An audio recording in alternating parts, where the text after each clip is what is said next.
ஓம் நமச்சிவாய! வணக்கம் மக்களே! எல்லாம் எப்படி இருக்கீங்க? நான் நல்லா இருக்கேன். நீங்களும் நல்லா இருக்கீங்க நான் நம்புறேன். இப்ப எங்க வந்திருக்கோம் பல அதிசயங்களும், ஆச்சரியங்களும் நிறைந்த சிதம்பரம் நடராஜர் கோயிலுக்கு தாங்க நான் வந்திருக்கோம்.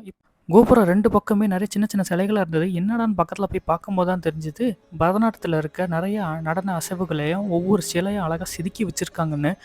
பார்க்கறதுக்கே அவ்வளோ தத்ரூவமா இருந்ததுங்க ஒவ்வொரு நடன அசைவும். அப்பா! எந்த அளவுக்கு அவங்க எல்லாமே நேர்த்தியா ரொம்ப அழகா பண்ணியிருக்காங்க பாருங்களேன். இந்த கோயில்ல இது மட்டும் பிரமிப்பில்ல. இன்னும் நெறைய பிரமிப்பான விஷயங்கள்லாம் இருக்கு. இது வந்து சோழர்களால கட்டப்பட்ட ஒரு கோயில் மற்றும் இது 1000 ஆண்டுகள் கடந்த ஒரு கோயில்.